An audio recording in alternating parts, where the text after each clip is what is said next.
KN Nehru மீது வழக்கு பதிவு செய்யப்பட்டுள்ளது. முன்னாள் அமைச்சர், திமுகல முக்கிய புள்ளிங்க. அவர் மீது பல ஊழல் புகார்கள் வந்தது. அமலாக்கத்துறை கடந்த ஆட்சியில சொல்லுச்சு. என்ன சொல்லுச்சுன்னா, நகராட்சி துறையில கிட்டத்தட்ட 2538 ஊழியர்கள், அதாவது பொறியாளர்கள், அதிகாரி நியமனம் செய்ததுல சுமார் 634 கோடி ரூபாய் ஊழல் நடந்திருக்கு, லஞ்ச பணம் பெறப்பட்டிருக்கு அப்படின்னு அமலாக்கத்துறை சொல்லுச்சு. வழக்கு பதிவு செய்யுங்க அப்படின்னு தமிழக அரசு கிட்ட சொல்லுச்சு. ஆனா எப்படி திமுக அரசு செய்யும்? அவங்களுடைய அமைச்சர் மேலேயே வழக்கு பதிவு செய்வாங்களா? ஆட்சி மாற்றம் ஏற்பட்டது 1 மாசம் கூட ஆகல. தாவேக அரசு, திரு விஜய் தலைமையிலான அரசு திரு நேரு மீது வழக்கு பதிவு செஞ்சிருச்சுங்க. இது எவ்வளவு பெரிய விஷயம். என்னங்க, கடந்த ஆட்சியை கம்பேர் பண்ணி பாருங்க. முக்கியமாக எடப்பாடி பழனிசாமி தலைமையில் நடந்த அதிமுக அரசுல அமைச்சர்கள் பல பேர் இருந்தாங்க. அவங்க மீது நிறைய ஊழல் புகார்லாம் இருந்தது. அந்த சமயத்துல தமிழக அரசு, அதாவது திரு ஸ்டாலின் தலைமையிலான திமுக அரசு ரெய்டெல்லாம் நடத்தினாங்க. ஆனா பெருசா வழக்கெல்லாம் பதிவு செய்யல. வழக்கை நடத்தவும் இல்லை. எதையுமே இந்த மாதிரி செய்யறாங்க. ஏன் அதிமுக முன்னாள் அமைச்சர்கள் மீது நடவடிக்கை எடுக்க திரு ஸ்டாலின் தயங்குகிறார், எடப்பாடி பழனிசாமி மீது நடவடிக்கை எடுக்க ஏன் ஸ்டாலின் தயங்குகிறார் அப்படின்னு யாரு பார்த்தாலும் கேட்டாங்க. அது அண்டர்ஸ்டாண்டிங்கா அப்படின்னு சும்மா விளையாட்டை தான் கேட்டிருப்பாங்கன்னு நினைக்கிறேன். தேர்தல் முடிஞ்ச பிறகுதான் தெரியுது அண்டர்ஸ்டாண்டிங் தான் அப்படின்னு. அவங்களுக்கே நல்லா தெரிஞ்சிருக்கு, இந்த 2 கட்சிகளையும் தாண்டி ஒருத்தர் ஆட்சிக்கு வந்துட்டாருன்னா நம்ம அண்டர்ஸ்டாண்டிங்கோட ஆட்சி அமைக்க முயற்சி பண்ணுவோம்னு அப்பவே திங்க் பண்ணிருக்காங்க. திரு விஜய் முதலமைச்சர் ஆகிவிடக் கூடாது அப்படிங்கிறதுக்காக தானே திமுக எடப்பாடி பழனிசாமியை முதலமைச்சர் ஆக்குவதற்கு அவ்வளவு விரும்பிச்சு. என்னன்னா மற்ற கூட்டணி கட்சிகள்லாம் ஆதரவு தருவதற்கு தயாராக இருக்கல. இல்லாட்டி திமுக அண்ணா திமுக ஒரு சும்மா அமோகமா போயிட்டு இருந்திருக்கும்ல. இப்ப மட்டும் என்ன, ஃபியூச்சர்ல வராமையே போயிட போகுது பாருங்க, வரத்தான் செய்யுங்கிற மாதிரி தெரியுது. சரி, இப்போ திரு விஜய் எடுத்த நடவடிக்கை பார்ப்போம். திரு KN நேரு மீது வழக்கு பதிவு செய்யப்பட்டுள்ளது. அமலாக்கத்துறை ஏற்கனவே சொல்லுச்சு. ஏற்கனவே நான் சொன்ன மாதிரி நகராட்சி துறையில எந்த அளவுக்கான அதிகாரிகளை நியமனம் செய்யறதுல லஞ்சம் வாங்கினாங்க, அதுல கிட்டத்தட்ட 634 கோடி ரூபாய் அளவுக்கு லஞ்ச பணம் பெறப்பட்டிருக்கு அப்படிங்கிறது புகாருங்க. இது அமலாக்கத்துறை சொல்லுச்சு அப்படிங்கிறது புகார். வழக்கு பதிவு செய்யப்பட்டுள்ளது. இதில் என்னென்ன நடக்கும்? இதுதான் நம்பர் 1-ஆ? இன்னும் இருக்க அப்படியே பல அமைச்சர்கள், முன்னாள் அமைச்சர்கள் மீது நடவடிக்கை பாயுமா? புதிதாக வந்த அரசு என்ன செய்ய போகிறது? இது என்ன காரணத்துக்காக செய்யப்படுகிறது? இது பழிவாங்கும் நடவடிக்கை அப்படின்னு திமுக இருந்து அறிக்கை வரும். பழிவாங்கும் நடவடிக்கை. அரசு மாறியவுடன் முன்னாள் அமைச்சர்கள் மீது பழிவாங்குகிறது. இந்த அரசு பழிவாங்கும் நடவடிக்கை ஈடுபடுகிறது. இதற்கெல்லாம் நாங்கள் அஞ்ச போவதில்லை அப்படின்னு அறிக்கை நிச்சயமாக வருங்க. இதுல என்னன்னா, அமலாக்கத்துறையின் நடவடிக்கை திரு KN நேரு மீது பாயும். அமலாக்கத்துறை நடவடிக்கை எடுக்கும், விசாரிக்கும், கூப்பிட்டு விசாரிக்கும். அவசியம் என்றால் அது கைது வரைக்கும் போகலாம். அவசியம் என்றால் போகலாம். கடந்த ஆட்சியின் போது உங்களுக்கு தெரியும், திரு செந்தில் பாலாஜியை அமலாக்கத்துறை கைது செய்தது. அதுக்கப்புறம் விசாரணை நடக்கல, விசாரணை தாமதமாகுது அப்படிங்கிற பேர்ல அவங்களுக்கு ஜாமீனுக்கு அனுமதி கொடுக்கப்பட்டது. ஜாமீன்ல இருக்காரு. சரி, இப்போ KN நேரு மீது நடவடிக்கை எடுக்கப்படும்னா இது என்ன மாதிரியான ஒரு அரசியல் தாக்கத்தை ஏற்படுத்தும்? ஓஹோ, நாங்கள் வழக்கு பதிவு செய்யறோம் ஐயா, மத்திய அரசே உங்கள் அமலாக்கத்துறையை பயன்படுத்தி கொண்டு நேரு மீது நடவடிக்கை எடுங்க அப்படின்னு மாநில அரசு ஹிண்ட் கொடுக்குதா, சிக்னல் கொடுக்குதா? அப்போனா இந்த தாவேகாவும் பாஜகவும் ஒரே எண்ணத்தில் சிந்திக்கின்றனவா? இல்லை. முக்கியமான விஷயத்தை கவனிக்க வேண்டும்.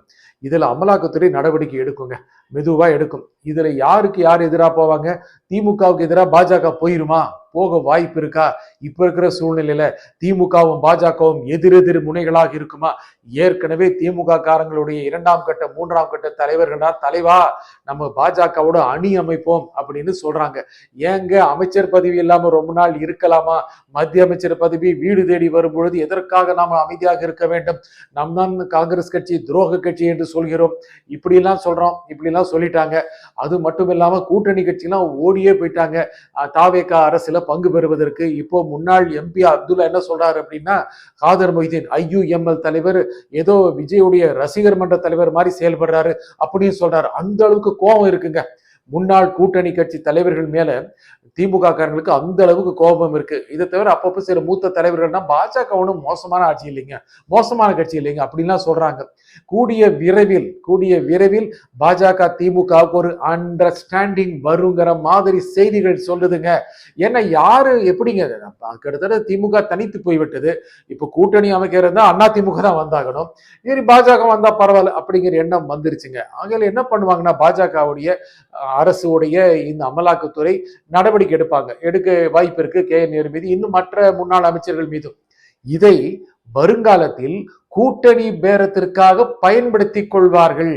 ஐயா இத்தனை சீட்டு கொடுக்கலாமா வேண்டாமா, உங்களுக்கு அப்படி வந்தீங்கன்னா இப்படி வருவோம், இப்படி வந்தீங்கன்னா அப்படி வருவோம் அப்படின்னு சொல்லுவோம். அது திமுக ரசிக்குங்க.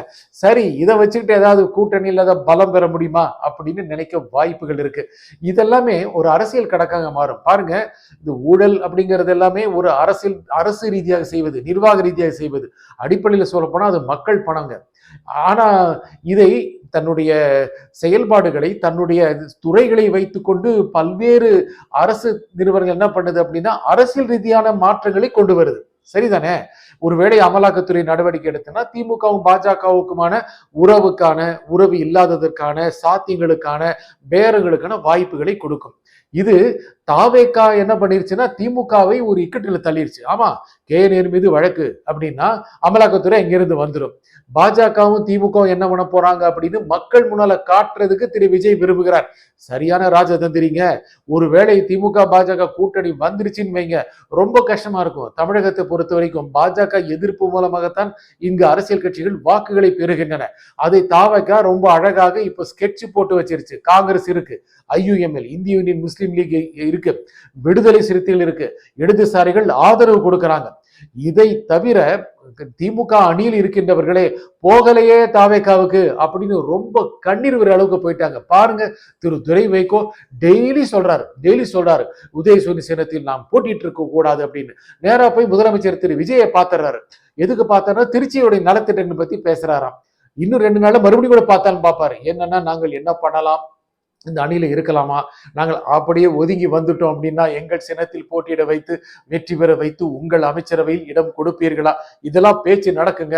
இதை தவிர ஜவாஹிருல்லா ஏற்கனவே சொல்லிட்டாரு, நாங்கள் இனி வரும் காலங்களில் சொந்த சின்னத்தில் நிற்போம்னு. திமுக நின்றவங்களுக்கு எல்லாம் அதே பிரச்சனை தான். போயிருந்தா ஒரு சீட்டு கிடைச்சிருக்குமே. ஏன்னா தாவேகா இன்னைக்கு சிறுபான்மையினருக்கு வாய்ப்பு அளிக்கின்ற ஒரு கட்சியா இருக்கு. பட்டியலின சமூக மக்களுக்கு இடம் அளித்திருக்கக்கூடிய கட்சியாக இருக்கு. சிறுபான்மை சமூகத்தினர் கிட்டத்தட்ட முழுமையாவே தாவேகா பக்கம் இருக்காங்க. எதிர்காலத்தில் திமுக பாஜகவுக்கான வாய்ப்புகள் நிறைய தெரியுது. இதனால தாவேகாவுக்கு எதிராக பொங்குகின்ற இடதுசாரி மனநிலை, திராவிட மனநிலை வச்சிருக்கிற மாதிரி தெரிகின்ற அறிவு ஜீவிகள் எல்லாம் ஒருவேளை திமுக பாஜக உறவு வந்துட்டா என்ன சொல்லுவாங்கிறதே தெரியலைங்க. அந்த அளவுக்கு சூழல் போயிட்டு இருக்கு. அதை நோக்கித்தான் திரு விஜய் தள்ளுறாரு. ஏதோ சினிமால இருந்து வந்தாருங்க, புகழ்ல ஆட்சிக்கு வந்துட்டார், இல்லவே இல்லை. சரியான அரசியல் கணக்கு கொண்டவராக இருக்கிறாருங்க. அதனால கணக்கு பார்த்து பாருங்க, வந்து 1 மாசத்துல ஒரு முன்னாள் அமைச்சர் மீது வழக்கு. இனி மற்றவர்களும் கொஞ்சம் கொஞ்சம் நம்ம மேலே வழக்கு பாயுமோ அப்படிங்கிற எண்ணத்துல இருக்காங்க.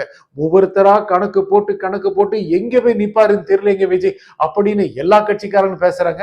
முக்கியமா திமுக காரங்க ரொம்பவே பேசுறாங்க. நன்றி, வணக்கம்.